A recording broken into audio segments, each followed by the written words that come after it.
স্বামীকে ডিভোর্স দেওয়ার কারণ জেনে জজ সাহেব নিজেই থমকে গেলেন। কি সেই কারণ জানতে হলে পুরো ভিডিওটি দেখতে হবে। আজ 17 নভেম্বর আদালতের এজলাসে এক অদ্ভুত মামলা উঠেছে। এক নারী বয়স 50 ছুঁই ছুঁই হঠাৎ করে জানিয়ে দিলেন তিনি আর সংসার করতে চান না। তিনি চুপচাপ নিজের মতো বাঁচতে চান, সব সম্পর্ক থেকে নিঃশর্ত মুক্তি চান। কিন্তু বিপরীতে তার স্বামী এই বিচ্ছেদ কিছুতেই মেনে নিতে পারছেন না। তার যুক্তি, মেয়ে বড় হয়েছে, সংসার অনেকটাই ঘুষেছে, এখন সময় শুধু দুজন মিলে একসাথে কাটানোর। তবু অনুপমা, মানে সেই নারীর নাম, তার নিজের মতো করে বাঁচতে চাওয়ার সিদ্ধান্তে অটল থাকলো। শঙ্খনীল আর অনুপমা এই দম্পতির গল্প অনেকেই জানে। সমাজে তারা সুখী দম্পতির উদাহরণ হিসেবে পরিচিত। 25 বছরের সংসার তাদের একটি মেয়ে, সব মিলিয়ে বাইরের চোখে নিখুঁত পরিবার। অথচ আজ অনুপমা দাঁড়িয়ে আছেন বিচ্ছেদের জন্য কোর্টের রায় চেয়ে। বিচারক প্রশ্ন করলেন, আপনার স্বামী কি অন্য কোনো সম্পর্কে জড়িত? অনুপমার হাসি মিশ্রিত উত্তর, আজও ওর জীবনে আমি ছাড়া কেউ নেই, আমিই ওর সবচেয়ে প্রিয়। তাহলে কি কোনো নির্যাতন, গায়ে হাত তোলে?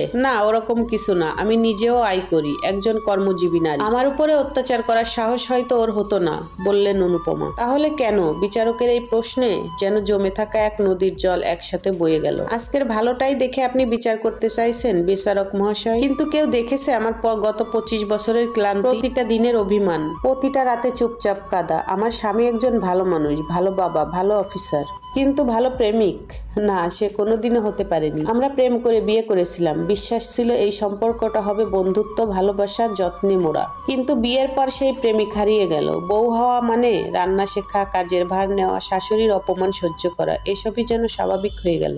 আমি তখনও আয় করতাম, তবু সংসারের প্রতিটি দায়িত্ব নিজের কাঁধে নিয়েছিলাম এই আশায় প্রেম ফিরে পাবো। কিন্তু তেমন কিছুই হলো না। শাশুড়ির গঞ্জনা, শারীরিক কষ্ট, অফিসার ঘরের চাপ, সবকিছুর মাঝেও আমি চাইতাম আমার স্বামী একটিবার পাশে এসে বলুক, চলো আজ দুজন মিলে কাজ করি। কিন্তু সে চুপ থেকেছে সবসময়। সন্তান হওয়ার পর শরীরে কিছু বদল এলো, চোখে ঘুমের অভাবে কালি, গায়ে ক্লান্তি। তখন আমি বুঝলাম তার দৃষ্টিতে আমি কেমন যেন অচেনা। অফিসের চটকদার সহকর্মী তার কাছে হয়ে উঠলো বেশি গুরুত্বপূর্ণ। আমি শুধু এক সংসার সামলানো মানুষ, প্রেমিকা নই। একবার নয়, বহুবার বলেছি আমি আবার প্রেম পেতে চাই, তোমার প্রেমিকা হয়ে থাকতে চাই। সে শোনেনি।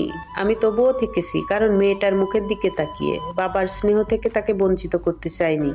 কিন্তু আমার স্বামী, সে কি একবারও আমার অভিমান বুঝতে চেয়েছে? সে আমাকে দিয়েছে সবচেয়ে ভালো বউয়ের খেতাব, বন্ধুদের সামনে আমার সহ্য শক্তির প্রশংসা করেছে, কিন্তু নিজের ভালোবাসাটা কোনোদিনও তুলে দেয়নি। আমি তার একটিবার পাশে থাকাও পাইনি, একটিবার জিজ্ঞেস করাও পাইনি তুমি কেমন আছো। সে নিজের মতো তার জীবনের স্বাদ নিয়েছে, বন্ধুদের সাথে ঘোরা, রাত জেগে আড্ডা, নিজের সময়কে নিজের মতো করে কাটানো। কিন্তু আমার সময়, আমি 25 বছর সংসার করেছি, 23 বছর মায়ের দায়িত্ব পালন করেছি, নিজের জীবনকে ফুরিয়ে দিয়েছি যেন বিনিময়ে আমি পেয়েছি শূন্যতা। তবে আজ আর না, আজ আমি শুধু একজন বউ হয়ে বাঁচতে চাই না, আমি স্বাধীন মানুষ হয়ে বাঁচতে চাই। আমি সকালে সূর্য দেখার সময় চাই, রাতে ডায়েরির পাতায় নিজের অনুভব লেখার সময় চাই। আমি চাই না ভোরে উঠে কারোর জন্য চা বানাতে গিয়ে আমার ঘুম কেটে যাক। আমি একটু সুখ চাই নিজের মতো করে, একটু শান্তি চাই যেটা কাউকে বোঝাতে হয় না, একটু ভালোবাসা চাই নিজের জন্য। বেশি কিছু কি চেয়েছি আমি? নারী হয়ে জন্মেছি বলে যে সারা জীবন দিয়ে যাব আর কিছুই ফিরবে না? মনুষ্য জন্ম পেয়েছি বলেই না এই পৃথিবীর স্বাদ নিতে চাই। তাই আমি নিজেকে মুক্ত করতে চাই, সম্পর্কের মেকি দায় থেকে নয়, জীবনের প্রতি নতুন ভালোবাসার খোঁজে। অনুপমার কথা শুনে পুরো আদালত স্তব্ধ।